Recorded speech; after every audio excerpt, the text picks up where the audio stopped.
മാമ്പിലറ്റത്തെ ജാനകി വിവാഹം കഴിക്കാതെ ഗർഭിണിയായെന്ന വാർത്ത പലരും ചോദിച്ചെങ്കിലും കാരണഹേതു ആരെന്നു മാത്രം അവൾ പറഞ്ഞില്ല.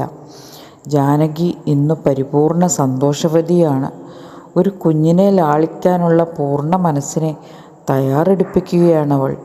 ഈ ലോകത്തിലെ ഏറ്റവും ആനന്ദകരമായ അനുഭൂതിയിൽ ലയിച്ചിരുന്ന അവൾക്ക് തനിക്കു ചുറ്റും നടക്കുന്ന പരദൂഷണങ്ങളെക്കുറിച്ചോ അപഖ്യാതികളെക്കുറിച്ചോ ഒന്നും അറിയില്ല.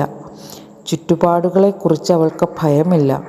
സമൂഹം തന്നെ മുദ്രകുത്തിയേക്കാവുന്ന അസഭ്യവർഷങ്ങളെ അവൾ ഭയന്നില്ല. പക്ഷേ അമ്മ കൗസല്യ തളർന്നു.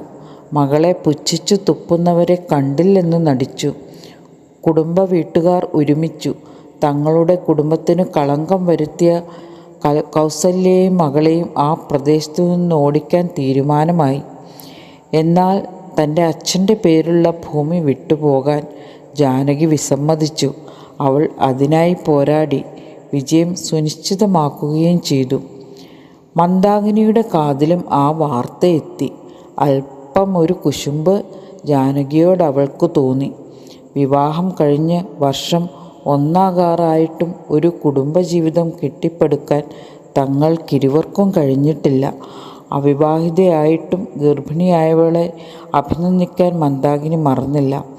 ജീവിതത്തിൻ്റെ പ്രതീക്ഷയാകാൻ ഒരു കുഞ്ഞിന് മാത്രമേ കഴിയൂ എന്നവൾക്ക് തോന്നി.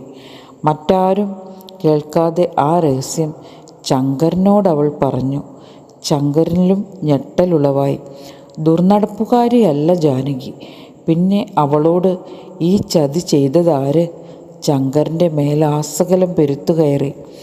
മുറ്റത്തെ പഞ്ചാരമണലിൽ പുതഞ്ഞുകിടന്ന ഒരണലി പുളഞ്ഞു പുളഞ്ഞ് തെച്ചിക്കാടുകൾക്കിടയിൽ മറഞ്ഞു.